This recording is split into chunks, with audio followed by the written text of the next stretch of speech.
ఇచ్చారు. తప్పించుకోవాలంటే ఏం చేయాలి? అమలు చేయకుండా 6 గ్యారెంటీలు 420 హామీలు ఏదో ఒక రూపంలో అటెన్షన్ డైవర్షన్ గేమ్లు ఆడాలి. అందులో భాగంగా కొన్ని రోజులు కాళేశ్వరం కుంభకోణం అని కొన్ని రోజులు డ్రామా, తర్వాత ఫోన్ ట్యాపింగ్ అని కొన్ని రోజులు డ్రామా, అట్లాగే కొన్ని రోజులు గొర్రెల స్కామ్ అని డ్రామా, కొన్ని రోజులు ఫార్ములా ఈ అని కొన్ని రోజులు డ్రామా.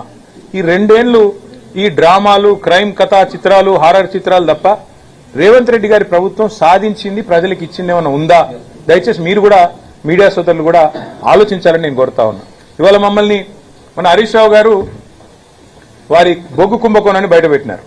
రేవంత్ రెడ్డి గారి బావమరిది ఆధ్వర్యంలో ఎట్లా సింగరేణిలో బొగ్గు కుంభకోణాలు జరుగుతున్నాయి, 1000 కోట్ల కాంట్రాక్టులు అటు రేవంత్ రెడ్డి గారు ఇటు కేంద్ర ప్రభుత్వంలో ఉన్న పెద్దలు మంచిగా అదులుకొని బదులుకొని ఇద్దరు కాంగ్రెస్ బీజేపీ వాళ్ళు వారు చక్కగా దోపిడీ చేస్తున్నారో బయట పెడితే, పొద్దున బయట పెడితే సాయంత్రం కల్లా సిట్టు నోటీసు.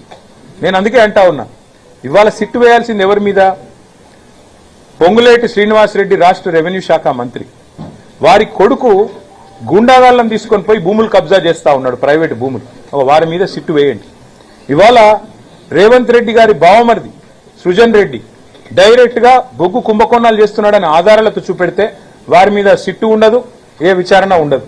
కనీసం బీజేపీ వాళ్ళని ఆశ్చర్యం అనిపించింది కిషన్ రెడ్డి గారు మాట్లాడితే. ఆయన అంటున్నాడు, ఏది రాష్ట్ర ప్రభుత్వం కంప్లైంట్ చేస్తున్నట, ఈయన సిబిఐ విచారణకు ఆదేశిస్తారట. అంటే ఎట్లుందంటే ఇది పట్టపగలే దోపిడీ చేసిన దొంగ.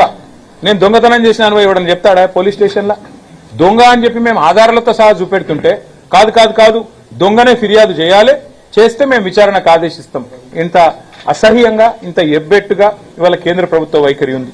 అమృత్ స్కామ్ లో సృజన్ రెడ్డి గారి కంపెనీకి అర్హత లేకపోయినా కేంద్ర ప్రభుత్వ పథకం అమృత్ లో వీళ్ళ బావమరిది రేవంత్ రెడ్డి గారి బావమరిది ఇవాళ కాంట్రాక్ట్లు ఏవైతే దక్కించుకున్నారో ఆధారాలతో సహా